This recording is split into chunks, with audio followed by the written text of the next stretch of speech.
السلام السلام علیکم علیکم ورحمۃ ورحمۃ اللہ اللہ وبرکاتہ۔ وبرکاتہ۔ الحمد الحمد للہ للہ والصلاة والصلاة والسلام والسلام علی علی رسول رسول اللہ۔ رب اشرح لی صدری ویسر لی امری واحلل عقدۃ من لسانی یفقهوا قولی رب زدنی علما۔ خلاصہ تفسیر قرآن میں آج 22واں پارہ ہے۔ 22ویں پارے میں 4 سورتیں ہیں: سورۃ الاحزاب، سورۃ سبا، فاطر اور سورۃ یاسین کا ابتدائی حصہ۔ سورۃ الاحزاب مدنی ہے، باقی تینوں صورتیں مکی صورتیں ہیں۔ سورۃ الاحزاب کا جو ابتدائی حصہ تھا وہ ہم نے اس سے پہلے پارے میں پڑھا۔ اللہ رب العالمین نے لے پالک جو ایک رسم تھی، صدیوں سے ایک رسم چلی آ رہی تھی کہ جن لوگوں کے ہاں اولاد نہیں ہوتی تھی وہ کسی دوسرے سے بچہ لے لیتے اور اسے اپنا بچہ بنا لیتے۔ یہ رسم اسلام کے احکام ستر و حجاب کے بھی خلاف تھی اور نظام وراثت کے بھی خلاف تھی، اور حقوق و فرائض سے بھی یہ رسم جو ہے یہ ٹکراتی تھی۔ تو اللہ رب العالمین نے اس لیے اس رسم کا خاتمہ کیا اور فرمایا کہ ما جعل اللہ لرجل من قلبین فی جوفہ وما جعل ازواجکم اللائی تظاہرون منہن امہاتکم وما جعل ادعیاءکم ابناءکم ذالکم قولکم بافواہکم۔ اللہ نے کسی آدمی کے لیے اس کے دل میں، اس کے سینے میں دو دل نہیں بنائے، اور نہ اس نے تمہاری ان بیویوں کو جن سے تم زہار کرتے ہو تمہاری مائیں بنایا ہے، اور نہ تمہارے جو منہ بولے بیٹے ہیں انہیں تمہارا بیٹا بنایا ہے۔ یہ تمہارا اپنے منہوں سے کہنا ہے، اور اللہ سچ کہتا ہے اور وہی سیدھا راستہ دکھاتا ہے۔ ادعوہم لآبائہم هو اقسط عند اللہ۔ بچوں کو ان کے ناموں سے، ان کے باپ کے ناموں سے پکارو، یہ اللہ کے نزدیک زیادہ انصاف والی بات ہے اور یہ اللہ کے نزدیک زیادہ سیدھی بات ہے۔ تو اس آیت مبارکہ کی روح سے اللہ رب العالمین نے جو رسم تھی کہ منہ بولا ایک بیٹا بنایا جاتا تھا، تو اللہ رب العالمین نے اس کا خاتمہ فرمایا۔ خود نبی کریم صلی اللہ علیہ وسلم کے ایک غلام تھے، زید بن حارثہ رضی اللہ عنہ۔ اللہ کے نبی صلی اللہ علیہ وسلم نے انہیں آزاد کیا اور اپنا بیٹا بنا لیا۔ تمام لوگ زید بن حارثہ رضی اللہ عنہ کو زید بن محمد صلی اللہ علیہ وسلم کہتے تھے۔ باپ ہونے کی نسبت سے رسول اللہ صلی اللہ علیہ وسلم نے ان کی شادی اپنی پپھو زاد زینب بنت جہش رضی اللہ عنہ سے کر دی۔ دونوں کا آپس میں نباہ نہیں ہو سکا، اور سیدنا زید رضی اللہ عنہ نے انہیں طلاق دی۔ تو لوگوں کے نزدیک یہ بڑی عجیب بات تھی، چونکہ نبی کریم صلی اللہ علیہ وسلم نے زینب رضی اللہ عنہ سے خود شادی کر لی تھی، اور لوگوں نے یہ کہا کہ نبی صلی اللہ علیہ وسلم نے اپنی بہو سے نکاح کر لیا۔ تو اللہ رب العالمین نے فرمایا کہ ادعوہم لآبائہم واقسط عند اللہ، اور ما کان محمد ابا احد من رجالکم، محمد صلی اللہ علیہ وسلم تم مردوں میں سے کسی کے باپ نہیں ہیں۔ لہذا یہ جو رسم ہے ہمارے ہاں بھی بہت سی جگہوں پہ کہ بیٹا بنا لیا جاتا ہے، اس کی کوئی حیثیت نہیں ہے۔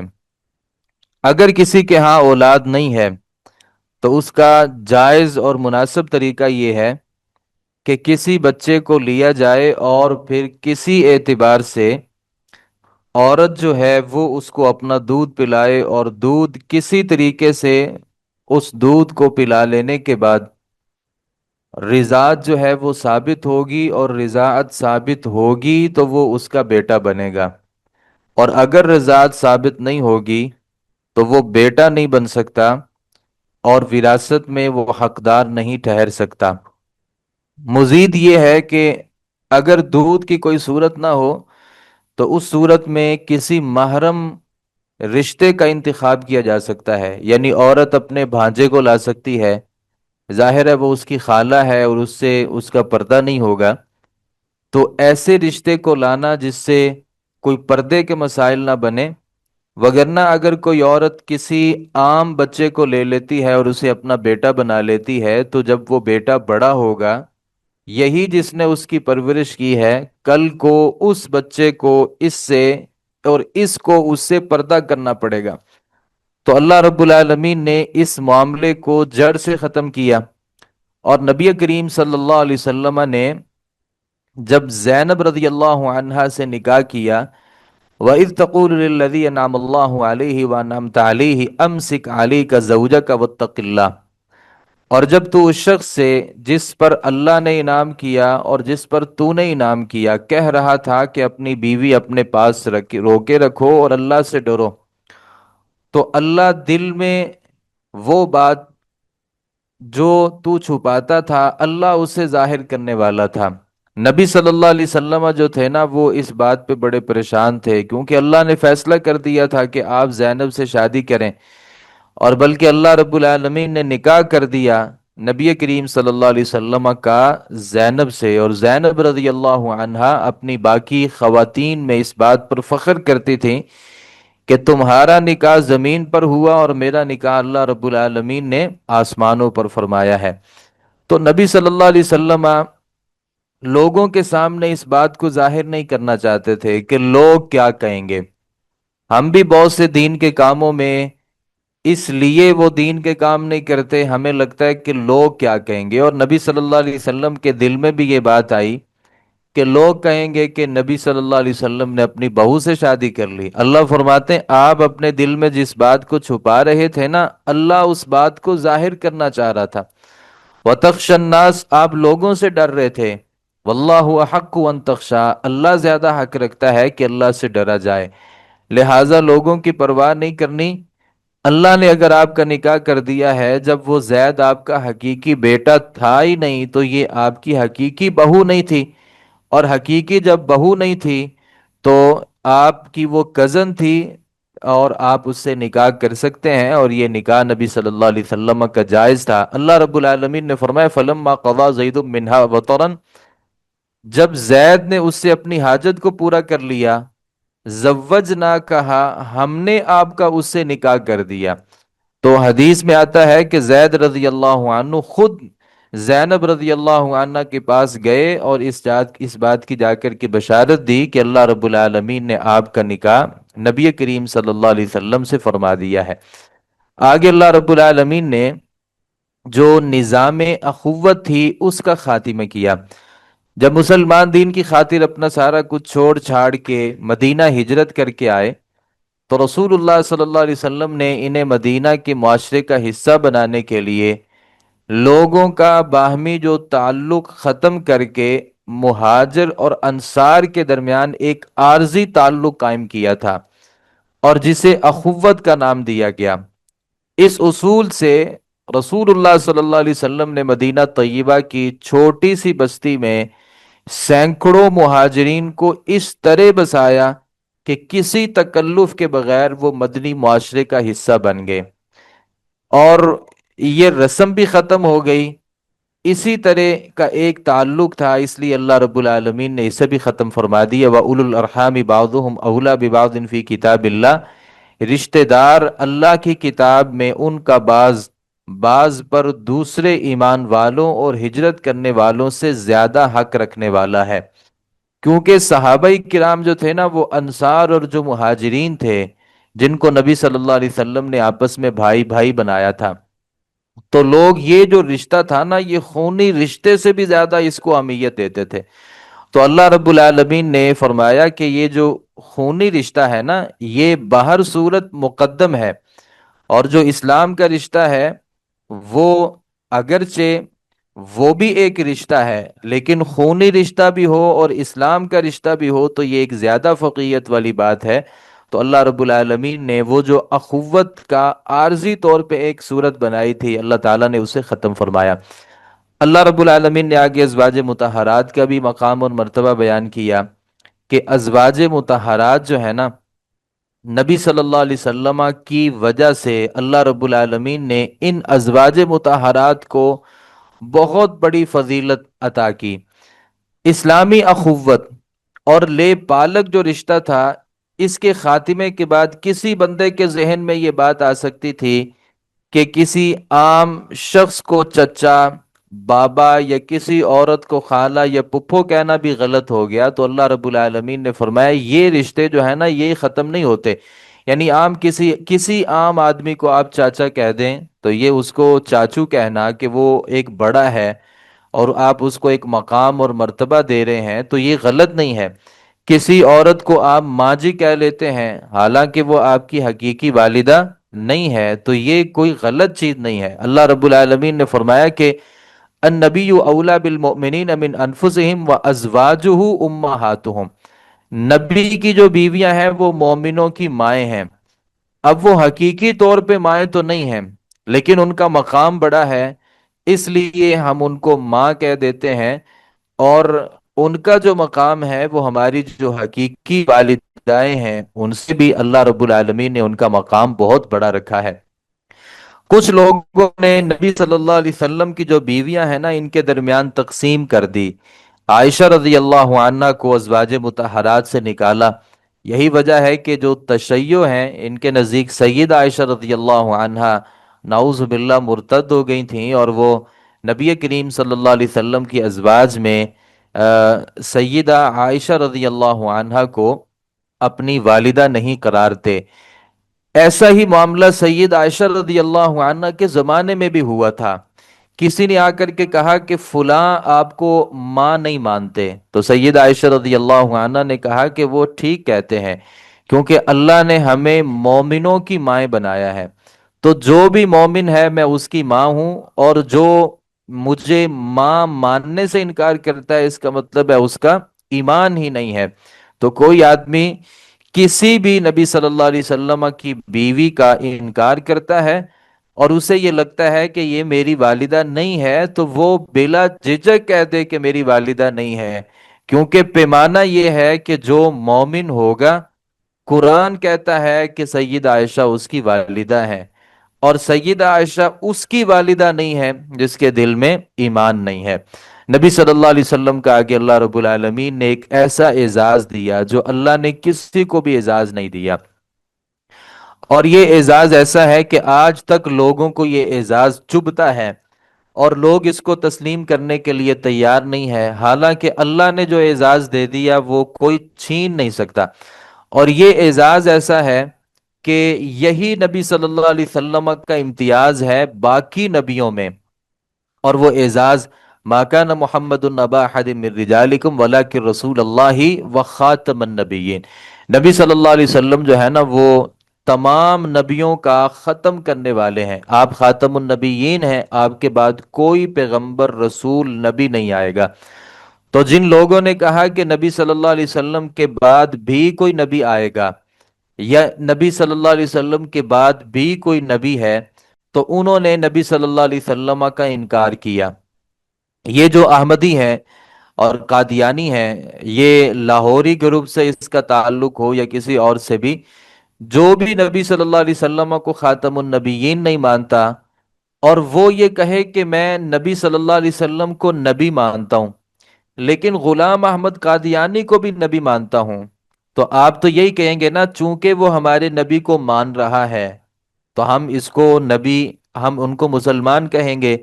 جیسا کہ بعض جو جدید سیکولر ہیں اس زمانے کے، جیسا کہ جاوید احمد جو غامدی ہے، اس نے بھی کہا اپنے ایک بیان میں کہ کوئی بندہ اپنے آپ کو جب مسلمان کہے گا تو ہم اسے مسلمان سمجھیں گے، ہم اس کی تکفیر نہیں کرتے۔ دیکھیں اللہ رب العالمین نے نبی صلی اللہ علیہ وسلم کو جو ماننا ہے نا وہ مشروط قرار دیا، یعنی کوئی بندہ آپ کو خاتم النبیین نہیں مانتا تو وہ آپ کو در حقیقت نبی نہیں مانتا۔ کوئی موسیٰ کو کلیم اللہ نہیں مانتا، وہ موسیٰ علیہ الصلوۃ والسلام کا انکار کرتا ہے۔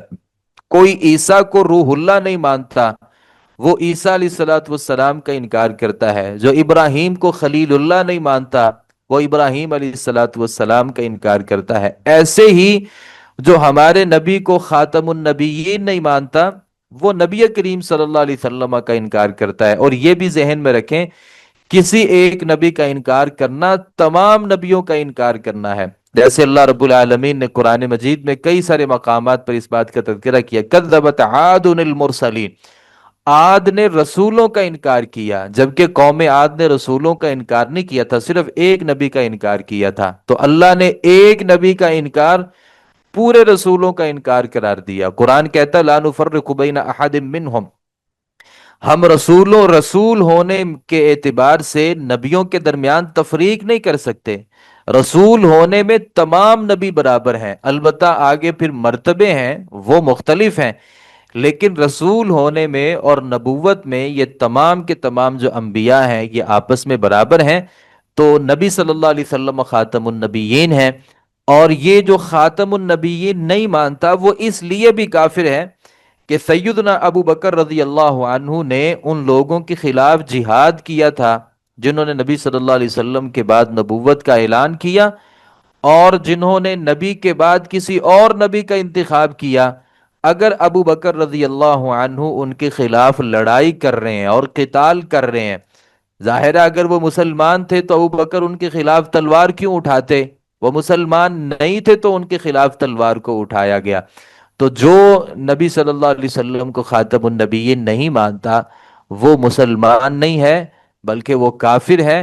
اور یہ ہمارے پاکستان میں جو لوگ ایسے رہتے ہیں، اگرچہ شرعی اعتبار سے بھی یہ کافر ہیں اور قانونی اعتبار سے بھی کافر ہیں، لیکن یہ بات بھی ذہن میں رکھیں کہ جو نبی صلی اللہ علیہ وسلم کو نبی مان کے پھر کسی اور نبی کو نبی مانتا ہے تو وہ صرف کافر نہیں ہوتا بلکہ وہ مرتد ہوتا ہے، اور مرتد کی جو سزا ہوتی ہے وہ واجب القتل ہے۔ حکومت کی ذمہ داری ہوتی ہے کہ ایسے لوگوں کو قتل کیا جائے کہ نبی کے بعد بھی ان کو کوئی اور نبی سمجھ میں آ گیا۔ نبی صلی اللہ علیہ وسلم نے فرمایا کہ لا تقوم الساعہ، قیامت قائم نہیں ہوگی حتی تلحق قبائل من امتی بالمشرکین، یہاں تک کہ میری امت کے جو کچھ قبیلے ہیں نا وہ مشرکوں سے جا ملیں گے۔ وَحَتَّى يَعْبُدُ الْأَوْثَانِ، میری امت میں اور وہ کیا کریں گے کہ بتوں کی بندگی کریں گے۔ وَإِنَّهُ سَيَكُونُ فِي أُمَّتِي 30 كَذَّابُونَ كُلُّهُمْ يَزْعَمُ أَنَّهُ نَبِيٌّ، اور میری امت میں 30 کذاب ہوں گے جن میں سے ہر ایک دعویٰ کرے گا کہ وہ نبی ہے، حالانکہ میں خاتم النبیین ہوں، لا نبی آبادی، میرے بعد کوئی نبی نہیں ہے۔ عیسیٰ علیہ الصلوۃ والسلام اس دنیا میں آئیں گے اور ان کا نزول ہوگا، تو عیسیٰ تو اللہ کے نبی ہیں، جبکہ نبی صلی اللہ علیہ وسلم نے یہ کہہ دیا کہ میرے بعد کوئی نبی نہیں آئے گا۔ تو عیسیٰ جب اس دنیا میں آئیں گے وہ تو اللہ کے نبی ہیں، لیکن وہ اللہ کے نبی ہونے کی حیثیت میں دنیا میں نہیں آئیں گے، بلکہ وہ ہمارے نبی صلی اللہ علیہ وسلم کے امتی ہونے کے اعتبار سے اس دنیا میں تشریف لائیں گے۔ پوری امت کا اس بات پر اجماع ہے کہ نبی خاتم النبیین ہے، آپ کے بعد جو بھی اس دنیا میں آ جائے وہ نبی کریم صلی اللہ علیہ وسلم کا امتی ہوگا۔ حدیث میں آتا ہے اگر موسیٰ بھی زندہ ہو جائے نا، میری امت میں موسیٰ علیہ الصلوۃ والسلام کو بھی اللہ زندہ کر دے تو موسیٰ علیہ الصلوۃ والسلام بھی میری پیروی کریں گے، اور میری پیروی کرنے کے علاوہ ان کے پاس کوئی چارہ کار نہیں ہوگا۔ یہاں میں یہ بات بھی آپ سے ذکر کرنا چاہتا ہوں، بہت سے لوگ میری اس بات سے ناراض بھی ہوں گے اور ان کو میری بات سمجھ بھی نہیں آئے گی، ممکن ہے سمجھ بعد میں آ جائے ابھی نہ آئے۔ کچھ لوگوں نے نبی صلی اللہ علیہ وسلم کے بعد غلام احمد قادیانی کو نبی زبان سے بھی کہا اور عمل سے بھی کہا، یعنی نبی صلی اللہ علیہ وسلم کی باتوں کے برخلاف انہوں نے غلام احمد قادیانی کی باتوں کو مانا اور نبوت کا درجہ دیا۔ ہم نے ان کو کافر کہہ دیا۔ میں ان لوگوں کو کافر نہیں کہنا چاہتا، میں جن کا ابھی تذکرہ کر رہا ہوں۔ کچھ لوگوں نے اسلام کو قبول کیا اور نبی صلی اللہ علیہ وسلم کو کہہ دیا کہ یہ اللہ کے نبی ہیں، لیکن اس کے بعد اپنے کسی امام کو بڑا بنا دیا اور نبی کی باتوں کے برخلاف اس امام کی باتوں کو نبوت والا درجہ دے دیا. یعنی کسی نے کہہ دیا کہ امام مالک جو ہے نا، نبی کیا کہتے ہیں مجھے اس سے کوئی فرق نہیں پڑتا، امام مالک کیا کہتے ہیں میں مالکی ہوں. کسی نے کہہ دیا شافی کیا کہتے ہیں میں شافی ہوں. کسی نے کہہ دیا کہ ہم حنبلی ہیں، امام احمد کیا کہتے ہیں. اور کسی نے کہا کہ ہم حنفی ہیں، ابو حنیفہ کیا کہتے ہیں. تو نبی کے برخلاف جن لوگوں نے ان اماموں کو اس حد تک بڑھایا اور یہ درجہ دے دیا کہ نبی کی حدیث کو ایک طرف کر کے اپنے اماموں کی باتوں کو بڑا مقام اور مرتبہ دیا، تو آپ کا کیا خیال ہے کہ انہوں نے نبی کے مقابلے میں کسی آدمی کو کھڑا نہیں کیا؟ انہوں نے بھی تو نبی کے مقابلے میں کسی ایک آدمی کو کھڑا کیا، اور جیسے نبی کی اطاعت اور فرما برداری تھی ویسے ہی اپنے امام کی باتوں کو بھی نبوت والا درجہ دے دیا. تو عملی طور پہ انہوں نے بھی نبی صلی اللہ علیہ وسلم کے مقابلے میں کوئی شخصیت بنا لی.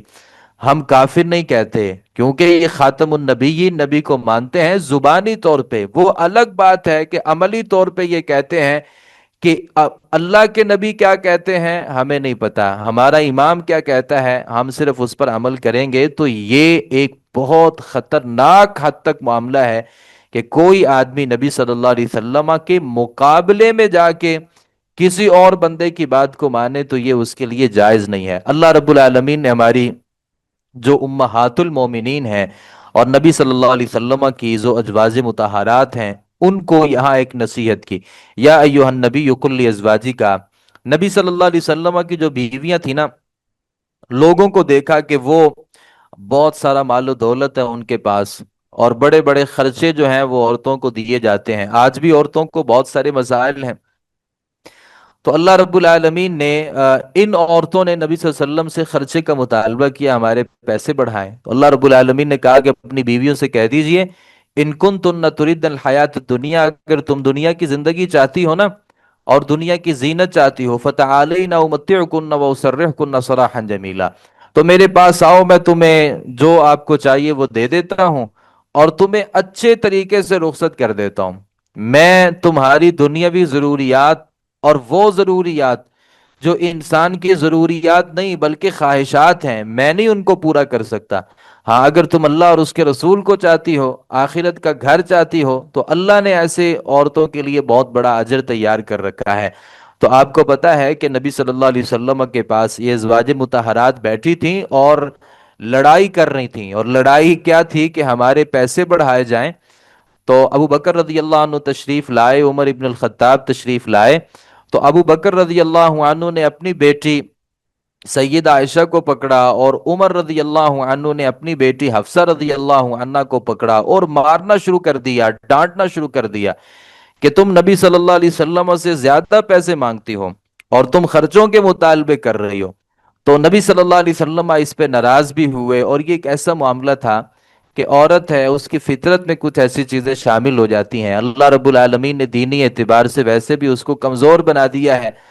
تو قدغن نہیں ہے یہ، ہم اپنی ماؤں کے اوپر کسی قسم کی قدغن نہیں لگا رہے، چونکہ اللہ نے یہ رہتی دنیا تک اس معاملے کو ایک سبق کے طور پر چھوڑنا تھا. تو ازواج مطہرات سے جو یہ معاملہ ہوا، یہ ہماری عورتوں کے لیے اس میں نصیحت ہے کہ اپنے خاوندوں سے اس قدر خرچوں کے مطالبے جو کرنا ہے، یہ نبی کریم صلی اللہ علیہ وسلم کے ہاں پسندیدہ نہیں ہے اور اللہ رب العالمین کے ہاں بھی پسندیدہ نہیں ہے. آگے اللہ رب العالمین نے فرمایا من یقنت منکن للہ ورسولہ وتعمل صالحا نؤتها اجرها مرتین. اے نبی کی جو بیوی ہو، آپ کے لیے ایک پیغام یہ ہے کہ تم میں سے جو بھی اللہ کی فرما برداری کرے گی اور جو بھی اللہ کے رسول کی بات مانے گی، اچھے کام کرے گی، ہم اسے دوہرا اجر دیں گے. وجہ یہ ہے کہ ایک تو عام عورت ہونے کی حیثیت سے اور ایک عورتوں کے لیے آئیڈیل ہونے کی حیثیت سے آپ کا جو اجر ہے وہ دوہرا ہے، اور نبی کی بیوی ہیں. یا نساء النبی لستن کاحد من النساء، اللہ رب العالمین نے ازواج مطہرات سے کہتے ہیں بیویوں آپ عام عورتوں کی طرح کوئی عورتیں نہیں ہو، اگر آپ اللہ سے ڈرنے والی ہو، اگر آپ کے اندر تقوی ہے نا، تو آپ عام عورتوں کی طرح عورتیں نہیں ہیں. لا تخضعن بالقول فیطمع الذی فی قلبہ مرض.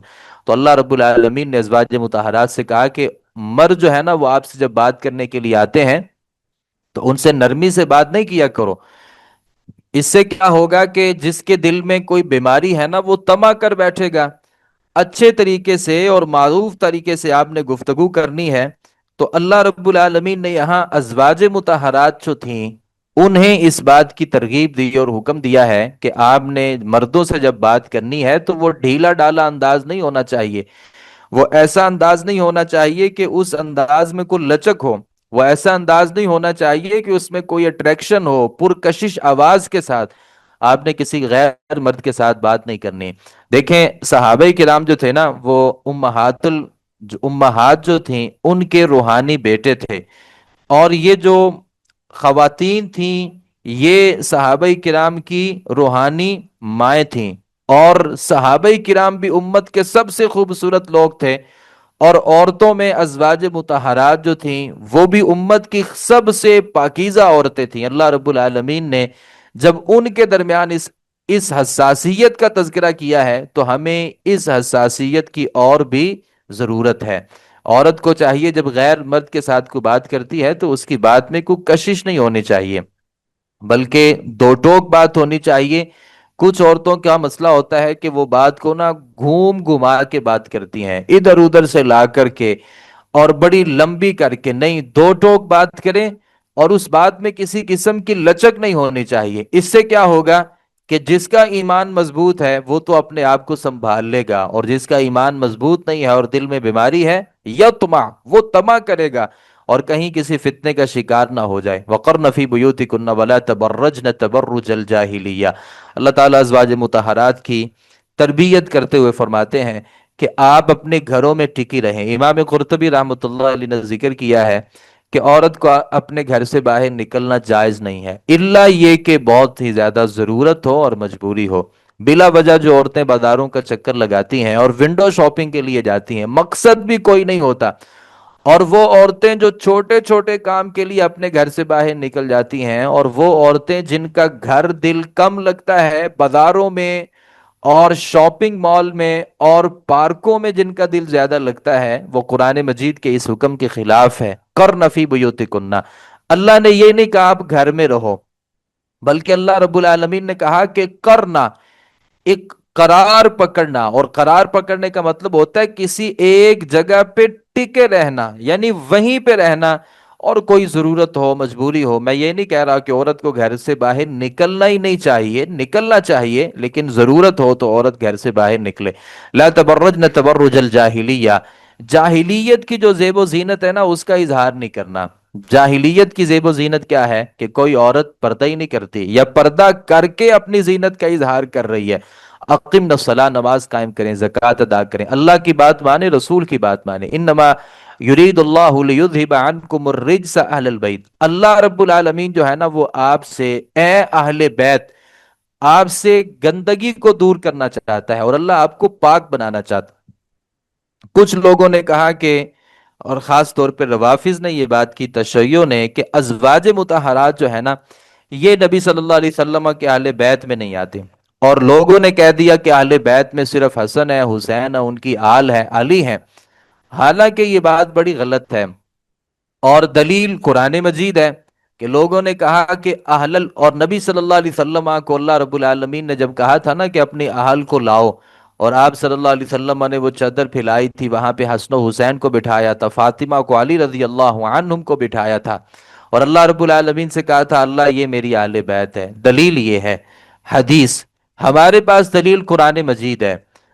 قرآن مجید میں اللہ رب العالمین نے جہاں یہ تذکرہ کیا ہے نا کہ لیذھب عنکم الرجس اہل البیت، اللہ آپ سے گندگی کو دور کرنا چاہتا ہے اے نبی کے گھر والیوں. پیچھے بھی تذکرہ ازواج مطہرات کا ہے، اور اہل البیت سے آگے بھی تذکرہ جو ہے وہ نبی صلی اللہ علیہ وسلم کی ازواج مطہرات کا ہے.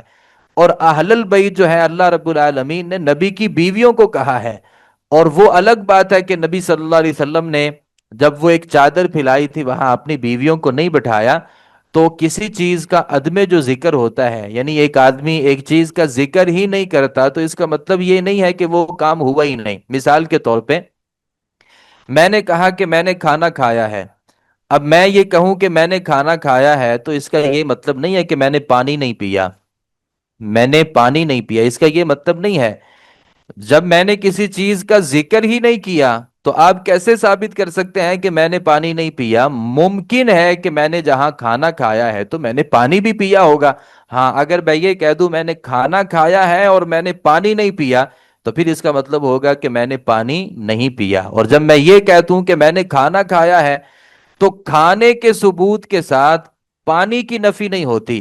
اللہ کے نبی نے حسن و حسین، فاطمہ، علی رضی اللہ عنہم کو بٹھایا اور کہا اللہ یہ میرے اہل بیت ہیں، تو اس سے یہ بات ثابت تو نہیں ہوتی کہ ازواج مطہرات میری اہل بیت نہیں ہیں۔ ہاں، اللہ سے اگر یہ کہہ دیتے اللہ صرف میرے یہی اہل بیت ہیں، ازواج مطہرات میرے اہل بیت میں شامل نہیں ہیں، تو پھر ہم یہ کہہ سکتے تھے کہ ازواج مطہرات ہیں وہ اہل بیت میں شامل نہیں ہیں۔ قرآن یہ کہتا ہے کہ نبی کی جو بیویاں ہیں وہ اہل بیت ہیں، اور اہل بیت جو ہے نا ان کا مقام اور مرتبہ بہت بڑا ہے۔ اور نبی کی جو اصل گھر والیاں ہیں، کوئی آدمی اس کو نکال دے اور جو دوسرے محلے میں ایک گھر علی رضی اللہ عنہ کا ہے اسے نبی کا گھر بنا دے، تو یہ ایک بڑی عجیب بات ہو سکتی ہے، بڑی ناانصافی ہے کہ نبی کے جو حقیقی گھر والے ہیں اور جن کی وجہ سے نبی کا گھر پورا ہوتا ہے، آپ انہیں نبی کے گھر سے نکال دیں، اور علی رضی اللہ عنہ جن کا گھر الگ تھا ان کو نبی کا گھر قرار دے دیں، تو یہ بات عقل کے بھی خلاف ہے اور سمجھ کے بھی خلاف ہے۔ نبی صلی اللہ علیہ وسلم کے گھر میں جانے کی اجازت کا آگے تذکرہ کیا کہ کوئی آدمی نبی کے گھر میں بلا وجہ نہیں جا سکتا اور بغیر کسی مقصد کے نہیں جا سکتا۔ یا ایھا الذین آمنوا لا تدخلوا بیوت النبی، لوگوں آپ نے نبی کے گھر میں نہیں جانا، الا ان یؤذن لکم، آپ کو اجازت دی جائے پھر آپ نے نبی کے گھر میں جانا ہے۔ ہوا یہ تھا کہ نبی صلی اللہ علیہ وسلم نے جب ولیمہ کیا تھا نا تو لوگوں کو اپنے گھر میں آنے کی اجازت دی اور دعوت دی، صحابہ کرام وہاں جا کے بیٹھ گئے، گھر چھوٹا سا تھا اور خوش گپیوں میں بات چیت میں مصروف ہو گئے اور کھانا بھی پک رہا ہے، انتظار کر رہے ہیں بیٹھ کے۔ تو اللہ رب العالمین نے کہا یہ طریقہ صحیح نہیں ہے، اذا دعیتم فادخلوا، جب تمہیں دعوت دی جائے، جتنے بجے دعوت دی جائے آپ نے اتنے بجے جانا ہے، فاذا طعمتم فانتشروا، پھر جب کھانا کھا لو تو پھر آپ نے وہاں سے نکل جانا ہے۔ کھانا کھانے کے بعد وہاں پہ باتوں میں مصروف ہو جانا، یہ اللہ رب العالمین نے فرمایا انہ کان یؤذی النبی، یہ بات نبی کو تکلیف دیتی ہے، فیستحیی منکم، وہ شرم محسوس کرتے ہیں کہ آپ سے کہیں کہ کھانا کھا لیا جاؤ، اب میں نے اور لوگوں کو دعوت دینی ہے، گھر چھوٹا ہے، کچھ کچھ لوگ آ کے بیٹھتے، پھر یہ جانا ہوتا تھا تو اگلے لوگوں نے کھانے کے لیے آنا ہوتا تھا۔ تو اللہ رب العالمین فرماتے ہیں یہ بات نبی کو تکلیف دیتی ہے۔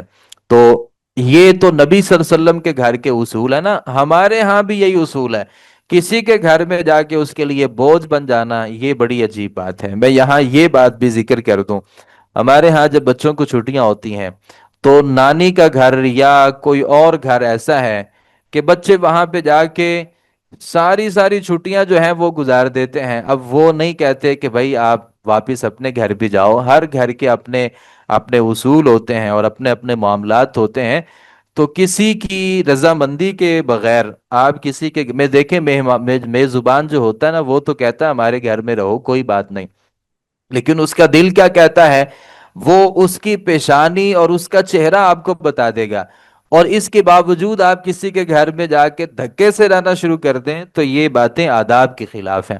اللہ تعالیٰ فرماتے ہیں وَإِذَا سَأَلْتُمُوهُنَّ مَتَاعًا فَاسْأَلُوهُ مِن وَرَاءِ حِجَابٍ، اور جب تم نے ازواج مطہرات سے کوئی سامان مانگنا ہے تو پردے کے پیچھے، یہ نہیں کہ ڈائریکٹ۔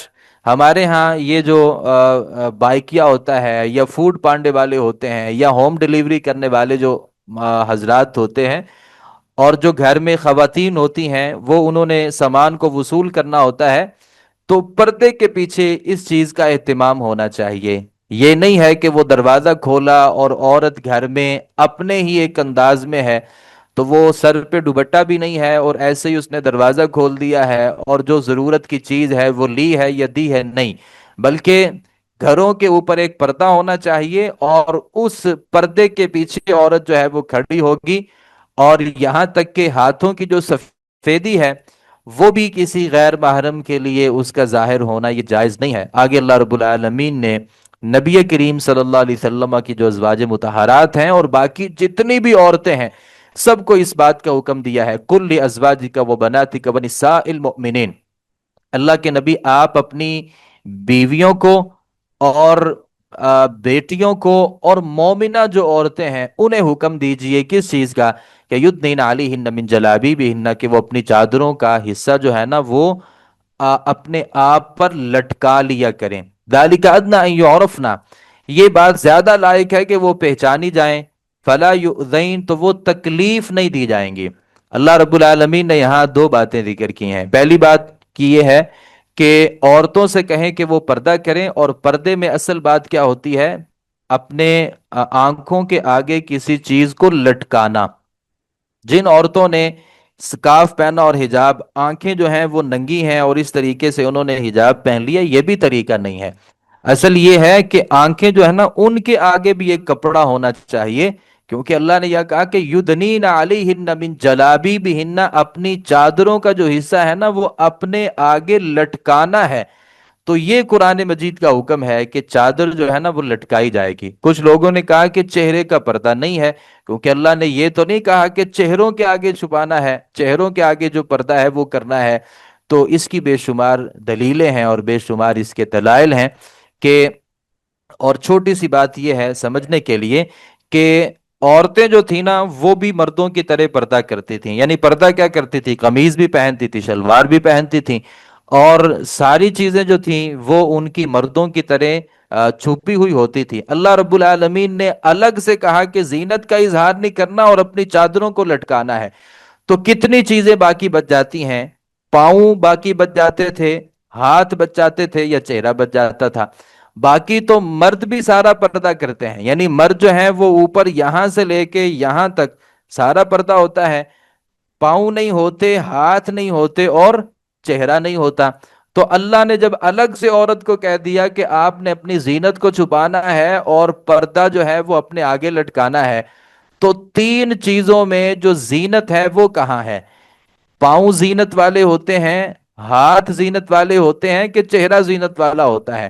ظاہر ہے جو خوبصورتی ہے اس کا جو اظہار ہے وہ چہرے سے ہوتا ہے، تو اسی چہرے کو چھپانا چاہیے، اور اس کی اور بے شمار اس کی دلیلیں ہیں اور دلائل ہیں۔ اللہ رب العالمین فرماتے ہیں کہ اگر کوئی ایسا نہیں کرے گا، لَإِن لَّمْ يَنْتَهِ الْمُنَافِقُونَ وَالَّذِينَ فِي قُلُوبِهِم مَّرَضٌ وَالْمُرْجِفُونَ بِالْمَدِينَةِ لَنُغْرِيَنَّكَ بِهِمْ ثُمَّ لَا يُجَاوِرُونَكَ فِيهَا إِلَّا قَلِيلًا، اگر یہ منافق اور وہ لوگ جن کے دل میں بیماری ہے مدینہ میں جھوٹی خبریں لے کر اڑانے والے لوگ باز نہ آئے تو ہم تجھے ضرور ان پر مسلط کریں گے، پھر وہ ان میں سے پڑوس میں نہیں رہیں گے مگر کم، اس حال میں کہ لعنت کیے ہوئے ہیں، جہاں کہیں پائے جائیں پکڑے جائیں اور ٹکڑے ٹکڑے کر دیے جائیں، بہت برے طریقے سے ٹکڑے کیے جانا۔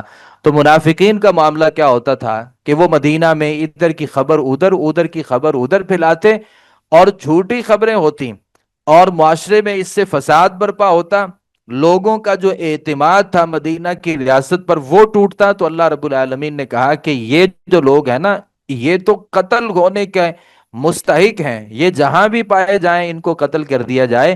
میڈیا کے لیے اصول یہ ہے کہ کوئی بھی خبر ریٹنگ کے لیے جو لوگ خبر چلا دیتے ہیں اور اس سے یہ ہے کہ وہ ان کی ریٹنگ بڑھتی ہے یا ان کے ویوز زیادہ ہوتے ہیں، ایسا کرنا کسی چینل کے لیے اور کسی آدمی کے لیے جائز نہیں ہے۔ آگے اللہ رب العالمین نے تذکرہ کیا کہ نبی کریم صلی اللہ علیہ وسلم جو ہے نا، سورۃ الاحزاب یہ صورتوں میں واحد صورت ہے جس میں اللہ رب العالمین نے نبی صلی اللہ علیہ وسلم کی ذات کے حقوق بیان کیے، اور آپ صلی اللہ علیہ وسلم کے ازواج مطہرات کے حقوق سب سے زیادہ اس سورہ مبارکہ میں اللہ رب العالمین نے بیان فرمائے ہیں۔ تو اللہ رب العالمین فرماتے ہیں کہ رسول اللہ صلی اللہ علیہ وسلم نے نا اپنی امت کے لیے بڑی تکلیفیں اٹھائی ہیں، اور آپ کو پتہ ہے آپ کے دندان مبارک بھی شہید کیے گئے، آپ صلی اللہ علیہ وسلم کو لہو لہان بھی کیا گیا۔ تو لوگوں کے لیے بڑا ضروری ہے کہ وہ نبی کی عزت کریں۔ ہم نبی صلی اللہ علیہ وسلم کا جو بدلہ ہے نا وہ نہیں دے سکتے، البتہ ایک کام کر سکتے ہیں کہ نبی سے اپنی محبت کا اظہار جو ہے نا وہ درود و سلام کی صورت میں بھیج سکتے ہیں۔ اللہ رب العالمین فرماتے ہیں ان اللہ و ملائکتہ یصلون علی النبی، اللہ اور اس کے جو فرشتے ہیں نا وہ نبی پر صلات بھیجتے ہیں۔ اے لوگو تم بھی نبی پر صلات بھیجا کرو، درود بھیجا کرو۔ اللہ کی طرف جب صلات کی نسبت ہوتی ہے نا تو مطلب رحمت ہوتا ہے، اللہ اپنے نبی کے اوپر رحمتیں بھیجتا ہے، اور ہم نبی کے اوپر رحمت تو نہیں بھیج سکتے، ہم نبی کے اوپر درود بھیج سکتے ہیں، سلام بھیج سکتے ہیں۔ نبی صلی اللہ علیہ وسلم نے فرمایا من صلی علی واحدہ صلی اللہ علیہ اشرا، جس نے نبی صلی اللہ علیہ وسلم پر ایک مرتبہ درود بھیجا اللہ اس کے اوپر 10 مرتبہ رحمت نازل فرماتا ہے۔ اور حدیث میں آتا ہے ما جلس قوم مجلسا لم یذکر اللہ فیہ ولم یصلوا علی نبیہم، کوئی لوگ آپس میں بیٹھے اور انہوں نے اپنی کوئی بات چیت کرنا چاہی اور وہ ایک مجلس ہو گئی، اللہ رب العالمین کی یاد نہیں ہوئی اور اس مجلس میں نبی صلی اللہ علیہ وسلم کے اوپر درود نہیں بھیجا گیا الا کان علیہم ترا، یہ جو مجلس ہے نا لوگوں کے لیے حسرت اور ندامت کا باعث ہوگی۔ فَإِن شَاءَ عَذَّبَهُمْ وَإِن شَاءَ غَفَرَ لَهُمْ، اللہ اگر چاہے اس مجلس کی وجہ سے لوگوں کے اوپر عذاب مسلط کر دے یا اللہ ان کو معاف کر دے، کیونکہ ہر مجلس میں نبی کا تذکرہ ضروری ہے اور ہر مجلس میں نبی کریم صلی اللہ علیہ وسلم جو ہے نا ان کی ذات پر درود بھیجنا جو ہے وہ ضروری ہوتا ہے۔ یہ تو ہے نبی سے محبت کا اظہار۔ البتہ وہ لوگ جو نبی صلی اللہ علیہ وسلم کو تکلیف دیتے ہیں، اللہ فرماتے ہیں ان الذین یؤذون اللہ ورسولہ لعنہم اللہ فی الدنیا والآخرہ، بلا شبہ وہ لوگ جو اللہ اور اس کے رسول کو تکلیف دیتے ہیں اللہ نے ان کے اوپر لعنت کی ہے دنیا کی زندگی میں اور آخرت میں بھی، اور ان کے لیے رسوا کرنے والا جو ہے ذلیل کرنے والا اللہ رب العالمین نے عذاب تیار کر رکھا ہے۔ آگے سورۃ السبا ہے، مکی سورت ہے۔ یمن کی ایک قوم تھی، قوم سبا، اللہ رب العالمین نے اس کا تذکرہ اس سورہ مبارکہ میں کیا ہے۔ مکہ والوں نے جب رسول اللہ صلی اللہ علیہ وسلم پر الزامات لگائے یہ مجنون ہے، دیوانہ ہے، جادوگر ہے، کاہن ہے، اور یہ مخالفت اس قدر تھی اور اس قدر اس میں شدت تھی کہ اس میں کوئی کمی نہیں آتی تھی، اور نبی کریم صلی اللہ علیہ وسلم پر اللہ رب العالمین نے اس صورت میں اس موقع پر یہ سورہ مبارکہ نازل فرمائی جس میں توحید کا تذکرہ کیا، آخرت کا تذکرہ کیا، رسالت کا تذکرہ کیا، اور نبی کریم صلی اللہ علیہ وسلم کے اوپر جو اعتراضات تھے ان کو بیان کیا، اور جو ناشکری ہے، تکبر ہے، اور سرداران نے جو اپنے آپ کو بڑا سمجھ رکھا تھا، اور نبی کریم صلی اللہ علیہ وسلم کی توہین تضحیق تھی، اللہ رب العالمین نے ان ساری چیزوں کا اس سورہ مبارکہ میں تذکرہ کیا۔ اللہ تعالیٰ فرماتے ہیں سب سے پہلے عقیدہ آخرت کا جو انکار کرنے والے لوگ تھے نا اللہ نے ان کو مخاطب کر کے کہا قال الذین کفروا لا تأتینا الساعہ، کافروں نے کہا کہ بھئی قیامت تو کوئی چیز نہیں ہے، وہ نہیں آئے گی۔ قل کہہ دیجئے بلا وربی لتأتینکم عالم الغیب لا يعذب عنه مثقال ذرة في السماوات ولا في الارض ولا اصغر من ذلك ولا اکبر الا في کتاب مبین۔ اللہ فرماتے ہیں آپ کہہ دیجئے قسم ہے میرے رب کی، قیامت جو ہے نا وہ آپ کے اوپر ضرور آئے گی، یعنی اللہ کی قسم ہے کہ قیامت آپ کے اوپر آئے گی۔ سب چھپی چیزوں کو جاننے والا جو ہے نا اللہ، اس سے ذرہ برابر کوئی چیز چھپ نہیں سکتی، وہ آسمانوں کی ہو زمین کی ہو، وہ چھوٹی ہو بڑی ہو، اللہ نے ہر چیز کو کتاب میں لکھ دیا ہے۔ قرآن مجید جو ہے وہ حکمت پر مشتمل کتاب ہے۔ اللہ رب العالمین نے آگے تذکرہ کیا اور آگے اس بات کا تذکرہ کیا کہ جو شکر کرنے والے لوگ ہوتے ہیں نا اور جو ناشکری کرنے والے لوگ ہوتے ہیں ان کے تقابل کا تذکرہ کیا، اور اس سورہ مبارکہ میں جو قوم سبا تھی اللہ نے ان کے اوپر بہت سارے انعامات کیے تھے، اور اللہ رب العالمین نے ان کے اوپر ان کو ایسی زمینیں عطا کی تھی، اور جو ان کی زمین تھی وہ پہاڑوں کے درمیان تھی، پہاڑوں کی ایک الگ خوبصورتی تھی، اور اس میں اللہ رب العالمین نے ان کے لیے سبزہ اگا رکھا تھا، اور وہاں پہ ندی نالیاں بہتی تھیں، اور اللہ نے ان کو اس قدر جو رزق ہے وہ وافر عطا کر رکھا تھا۔ لیکن یہ قوم جو ہے وہ اللہ رب العالمین کے ساتھ انتہائی ناشکری کرنے والی تھی، تو اللہ رب العالمین نے اس سورہ مبارکہ میں اس ناشکری قوم کا تذکرہ کیا۔ آگے داؤد علیہ الصلوۃ والسلام اور سلیمان علیہ الصلوۃ والسلام کی شکر گزاری کا تذکرہ کیا کہ تمہارے اوپر اللہ نے اتنی جو نعمتیں کی ہیں، اللہ نے اپنے دو بندوں کے اوپر جو نعمتیں کی تھی نا، داؤد اور سلیمان، وہ اللہ رب العالمین کا کس قدر شکر گزار تھے۔ یعنی اللہ نے معاملہ یہ کیا کہ پہاڑوں پرندوں کو داؤد کے ساتھ مل کر ان کی تسبیح کو دہرانے کا حکم دے دیا۔ اللہ نے ان کے ہاتھ کے لیے لوہے کو نرم بنا دیا، وہ اس سے زریں بناتے تھے اور اپنے محنت مزدوری کرتے تھے۔ اللہ نے سلیمان کے لیے ہواؤں کو تابع کر دیا تھا۔ مہینوں کا جو سفر تھا نا سلیمان علیہ السلام کا، وہ چند ساعتوں میں اور چند گھنٹوں میں ہو جایا کرتا تھا۔ اللہ رب العالمین، اب یہ حکمت نہیں، ہمیں تفصیل کا نہیں پتا کہ وہ ہواؤں میں اڑتے تھے یا اللہ رب العالمین اس سفر کے لیے ہوا کو اللہ رب العالمین موافق کر دیتے تھے کہ ان کا جو مہینوں کا سفر تھا وہ دن یا آدھے دن یا دن کے کچھ حصے میں وہ طے کر لیا کرتے تھے۔ قرآن مجید نے تذکرہ کیا ہے کہ مہینوں کا جو سفر تھا نا، وہ دن، آدھے دن یا اس سے کم وقت میں وہ طے کر لیا کرتے تھے۔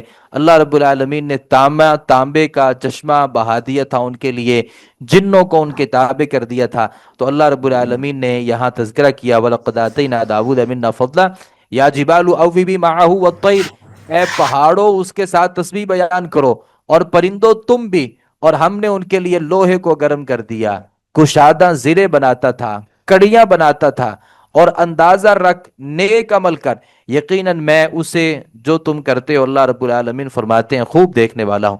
وَلِ سُلَيْمَانَ الرِّيحَ غُدُوُّهَا شَهْرٌ وَرَوَاحُهَا شَهْرٌ، اور سلیمان کے لیے ہوا کو تابع کر دیا تھا، اس کا صبح کا چلنا ایک ماہ کا اور شام کا چلنا ایک ماہ کا تھا، اور ہم نے اس کے لیے تانبے کا چشمہ بنا دیا تھا۔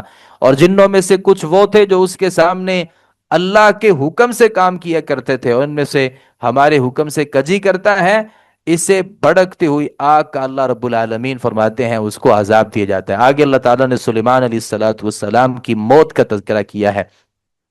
سلیمان کے زمانے میں بہت سے لوگ سمجھتے تھے کہ جنات جو ہے نا، سلیمان غیب جانتے تھے، اور سلیمان علیہ السلام کے پاس غیب کا علم تھا۔ آج بھی بہت سے لوگ کہتے ہیں کہ ان کے پاس نہ کوئی جناتی علم تھا، نہیں، جناتی علم نہیں تھا۔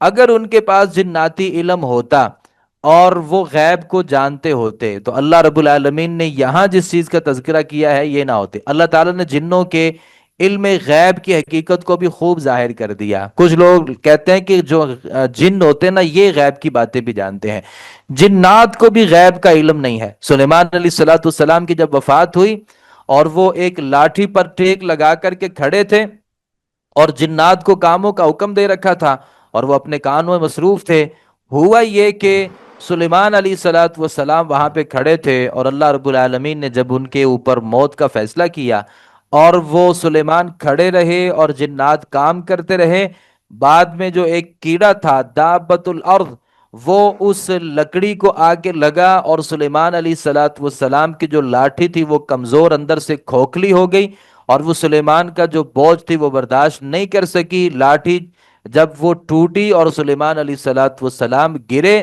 تب جنوں کو پتا چلا کہ سلیمان علیہ السلام تو کب کے فوت ہو چکے ہیں۔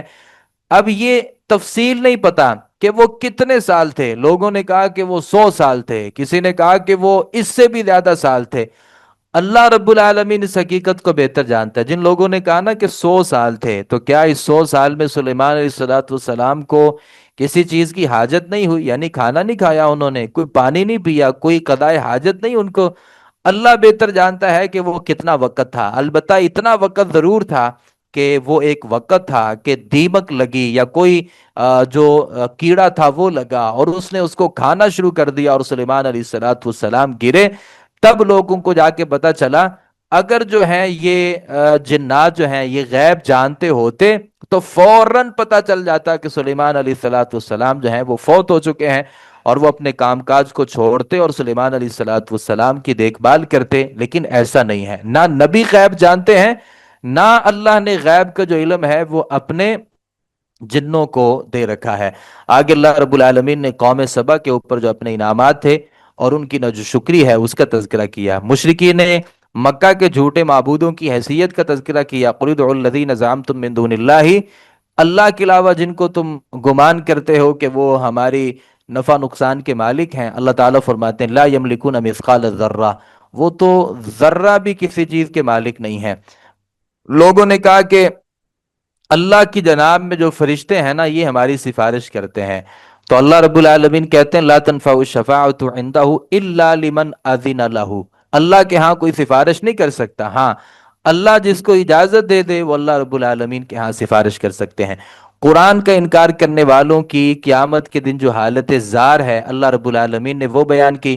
سرداران جو تھے نا، سرداران قریش مکہ، اور ہر دور میں جن لوگوں نے قرآن کا انکار کیا اللہ رب العالمین نے ان کا تذکرہ کیا۔ وقال الذین کفروا لن نؤمن بهذا القرآن، کافروں نے کہا کہ ہم قرآن کو ہرگز نہیں مانیں گے، ولا بالذی بین یدیہ، اور نہ اس پر جو اس سے پہلے ہے، یعنی کسی چیز کو نہیں مانیں گے۔ اللہ فرماتے ہیں کاش ترى اذ ولو ترى اذ الظالمون موقوفون عند ربهم، کاش کہ وہ آپ منظر دیکھ لیں جب یہ کافر قرآن کے انکار کرنے والے اپنے رب کے سامنے کھڑے ہوں گے۔ یرجع بعضهم الى بعض القول، تو یہ ایک دوسرے سے باتیں کریں گے۔ یقول الذین استضعفوا للذین استکبروا لولا انتم لکنا مؤمنین قال الذین استکبروا للذین استضعفوا انحن صددناکم عن الہدی بعد اذ جاءکم بل کنتم مجرمین۔ کمزور لوگ جو سمجھے جاتے تھے نا، ان لوگوں سے جو بڑے بنے ہوئے تھے سردار، وہ کہیں گے کیا اگر تم نہ ہوتے تو ہم ضرور ایمان لے آتے۔ یعنی جو کمزور لوگ تھے نا وہ بڑے لوگوں سے کہیں گے اگر دنیا میں تم نہ ہوتے تو ہم قرآن کو مان لیتے۔ تو وہ کہیں گے کیا ہم نے تمہیں قرآن سے روکا تھا؟ تم تو خود ظلم کرنے والے تھے اور تم نے قرآن مجید کا انکار کر دیا اور قرآن مجید کو نہیں مانا۔ یہ بڑے سردار اور چھوٹے لوگ جو بھی قرآن کا انکار کرتے تھے، اللہ رب العالمین فرماتے ہیں کہ یہ اس دن اللہ کے سامنے جھگڑا کریں گے اور اللہ رب العالمین کے سامنے اپنی باتیں کریں گے۔ وہ اس کے اوپر الزام لگائے گا اور وہ اپنے انکار کا اس کے اوپر الزام لگائے گا، اور جب عذاب کو دیکھیں گے نا اپنی ندامتوں کو جھکائیں گے، اللہ رب العالمین ان کو بھڑکتی ہوئی آگ میں داخل کریں گے۔ آگے اللہ رب العالمین نے تذکرہ کیا کہ یہ جتنے بھی مالدار ہوتے ہیں نا، آپ کو پتہ ہے مالداری بھی ایک فتنہ ہے، اگرچہ فقیری بھی ایک فتنہ ہے، لیکن مالداری بڑا فتنہ ہے۔ اور ہر زمانے میں نبی کی جو مخالفت ہے نا وہ بڑے مالدار لوگوں نے کی ہے، کیونکہ مال جب بندے کے پاس آتا ہے نا تو اس کے اندر وہ صرف ایک مال نہیں آتا، پھر بندے کے اندر تکبر آتا ہے، مال سے بندے کے اندر ہٹ گرمی آتی ہے، مال سے بندے کے اندر لوگوں کو حقیر سمجھنا آتا ہے، اور مال لوگوں میں طغیانیوں کو، فسادات کو اور اللہ کی نافرمانیوں کو لے کر کے آتا ہے۔ تو اللہ رب العالمین نے یہاں تذکرہ کیا ما ارسلنا فی قریۃ من نذیر الا قال مترفوها، ہم نے کسی بستی میں کوئی ڈرانے والا نہیں بھیجا مگر جو اس کے خوشحال لوگ تھے نا، جو مالدار لوگ تھے، سب سے پہلے انہوں نے اپنے رسول سے کہا انا بما ارسلتم بہ کافرون، جو اللہ نے جس چیز کو دے کر کے تمہیں بھیجا ہے ہم نہیں اس کو مانتے۔ کمزور لوگ انکار نہیں کرتے تھے، بلکہ کمزور تو بیچارے ایمان لے آتے تھے۔ سب سے پہلے نبی کی مخالفت مالدار لوگ کرتے تھے، اور کیا کہتے تھے؟ قالوا نحن اکثر اموالا و اولادا، ہمارے پاس مال بھی زیادہ ہے، اولاد بھی زیادہ ہے، وما نحن بمعذبین، رہی بات یہ کہ تم کہتے ہو اللہ عذاب بھیجے گا، نہیں، اللہ رب العالمین ہمارے اوپر کوئی عذاب نہیں بھیجے گا۔ تو آگے اللہ رب العالمین نے تذکرہ کیا ما اموالکم ولا اولادکم باللتی تقربکم عندنا زلفا، مال، اولاد، دولت یہ تمہیں اللہ کے قریب نہیں کرے گی۔ اللہ کے قریب کیا چیز کرے گی؟ الا من آمن وعمل صالحا، جو بندہ بھی اچھے عمل کرے گا، اللہ رب العالمین کے اوپر ایمان لائے گا، ان کے لیے اللہ رب العالمین کے نزدیک بہت بڑے مقام بھی ہیں اور بہت بڑا مرتبہ بھی ہے۔ آگے اللہ رب العالمین نے تذکرہ کیا جاء الحق وما یبدئ الباطل وما یعید، حق جو ہے نا وہ آ گیا ہے، اور باطل نہ پہلی دفعہ کچھ کرتا ہے اور نہ دوبارہ کچھ کرتا ہے۔ باطل جو ہوتا ہے نا اللہ رب العالمین نے اس کے لیے صرف اور صرف شکست رکھی ہے۔ یہ الگ بات ہے کہ ہم مومن ہیں اور ہم مسلمان ہیں اور ہمارے اسلام کے ہوتے ہوئے بھی حق جو ہے وہ کمزور ہے اور جو باطل ہے وہ غالب ہے، اس میں ہماری غلطی ہے۔ اور اللہ رب العالمین نے تو قاعدہ یہی بنایا ہے کہ حق اور حق والے ہمیشہ غالب ہوتے ہیں، اگر وہ صحیح معنوں میں اللہ سے ڈرنے والے ہیں اور اگر صحیح معنوں میں مومن ہیں۔ سورۃ فاطر ہے، اللہ رب العالمین نے اس سورہ مبارکہ میں بھی تقریباً اسی مضمون کو بیان کیا، یا ایھا الناس اذکروا نعمت اللہ علیکم، اللہ تعالیٰ فرماتے ہیں لوگوں یاد کرو تمہارے اوپر جو اللہ کی نعمتیں، حل من خالق غیر اللہ، کیا اللہ کے علاوہ کوئی اور بھی خالق ہے جو تمہیں آسمانوں اور زمین سے رزق دے؟ یقیناً ایسا نہیں ہے کہ اللہ رب العالمین کے علاوہ کوئی اور بھی خالق ہو۔ آگے اللہ تعالیٰ نے مشرکوں کے جو معبود ہے نا ان کی بے بسی کا تذکرہ کیا، اور آپ یہ بات ذہن میں رکھیں کہ قرآن مجید کا کوئی پارہ ایسا نہیں ہے، 30 پارے ہیں نا قرآن مجید کے، کوئی پارہ ایسا نہیں ہے جس میں اللہ رب العالمین نے اپنی توحید کا تذکرہ نہ کیا ہو۔ اور جو آدمی کہتے ہیں کہ توحید، بہت سے لوگ توحید ہی بیان کرتے رہتے ہیں، بھائی قرآن مجید کا کوئی پارہ ایسا نہیں ہے کہ جس میں اللہ رب العالمین نے اپنی توحید کا تذکرہ بڑے کھول کر کے اور بڑی وضاحت کے ساتھ نہ بیان کیا ہو۔ اللہ فرماتے ما یستوی البحران ھذا عذب فرات سائغ شرابہ وھذا ملح اجاج، دو سمندر برابر نہیں ہو سکتے۔ کیسے؟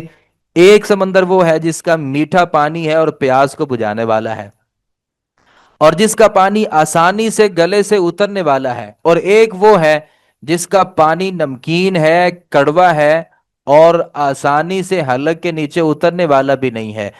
اور اللہ فرماتے ہیں سمندر تستخرجون تأکلون لحما طریا وتستخرجون حلیۃ تلبسونہا، کہ وہ سمندر جس سے تم مچھلیوں کو پکڑ کر کے تازہ گوشت کھاتے ہو اور زینت کا سامان نکالتے ہو اور تم پہنتے ہو، اور اس میں کشتیوں کو تو دیکھتا ہے کہ پانی کو چیرتی ہوئی چلنے والی ہیں تاکہ تم اللہ کے فضل کو تلاش کرو، اور وہ دن رات کو دن میں داخل کرتا ہے اور دن کو رات میں داخل کرتا ہے، اور اس نے سورج اور چاند کو مسخر کر دیا ہے۔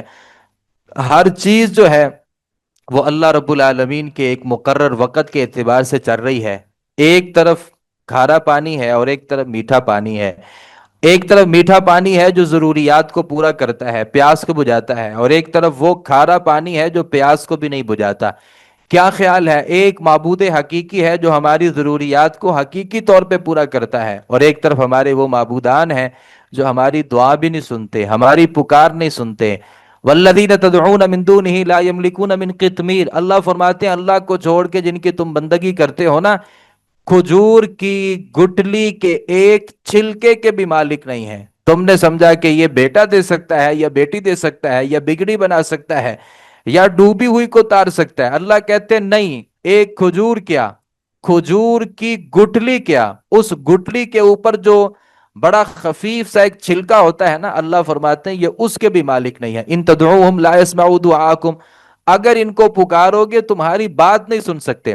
ولو سمعوا، اور اگر وہ سن لیں، زندہ ہیں، سن لیں، مستجابوا لکم، وہ تمہاری دعا کو قبول ہی نہیں کر سکتے۔ یوم القیامت یکفرون بشرککم، اللہ فرماتے ہیں قیامت کے دن یہی جو تمہارے معبود ہے نا، تمہارے اس شرک کا انکار کر دیں گے، کہیں گے اللہ ہم نے تو نہیں ان کو اپنی عبادت پر لگایا تھا۔ قل ارأیتم شرکائی الذین تدعون من دون اللہ ارونی ماذا خلقوا من الارض، اللہ فرماتے ہیں جو تم نے اللہ کے علاوہ شریک بنا رکھے ہیں نا، ذرا مجھے دکھاؤ، ماذا خلقوا من الارض، زمین میں انہوں نے کون سی چیز پیدا کی ہے؟ پہاڑ انہوں نے پیدا کیے ہیں کیا؟ سمندر انہوں نے چلائے ہیں کیا؟ ہواؤں کو یہ بھیجتے ہیں کیا؟ درخت انہوں نے اگائے ہیں کیا؟ پہاڑ زمین کے اندر انہوں نے گاڑے ہیں کیا؟ کام کیا ہے انہوں نے زمین کے اندر، اور کس چیز کو پیدا کیا ہے؟ ام لہم شرک فی السماوات، یا اللہ جب آسمانوں کی تخلیق کر رہا تھا تو کیا یہ اللہ کے ساتھ برابر کے شریک تھے؟ اگر یہ آسمانوں میں بھی کسی چیز کو پیدا نہیں کر سکے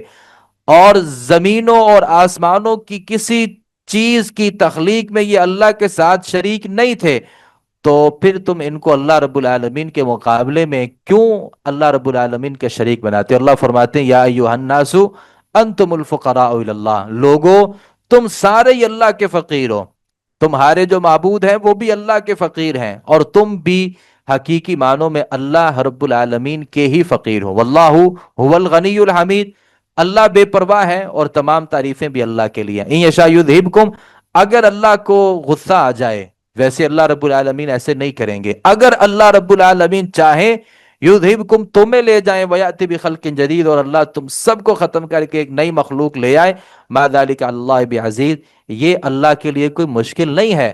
اللہ رب العالمین تمہاری نافرمانیوں کی وجہ سے تمہیں ختم ہی کر دے، یہ اللہ رب العالمین کے لیے مشکل نہیں ہے۔ ایمان اور جو کفر ہے نا، یہ آپس میں برابر نہیں ہو سکتے۔ اللہ فرماتے ہیں ما یستوی الاعمی والبصیر، اندھا اور دیکھنے والا برابر نہیں ہو سکتا، ظلمات اور روشنی برابر نہیں ہو سکتے، سایہ اور جو دھوپ ہے یہ آپس میں برابر نہیں ہو سکتے، زندہ لوگ اور مردے آپس میں برابر نہیں ہو سکتے۔ ان اللہ یسمع من یشاء وما انتم بمسمع من فی القبور، اللہ فرماتے ہیں جو قبروں کے اندر ہیں آپ انہیں نہیں سکتے۔ ان انت الا نذیر انا ارسلناک بالحق بشیرا ونذیرا وان من امۃ الا خلا فیہا نذیر۔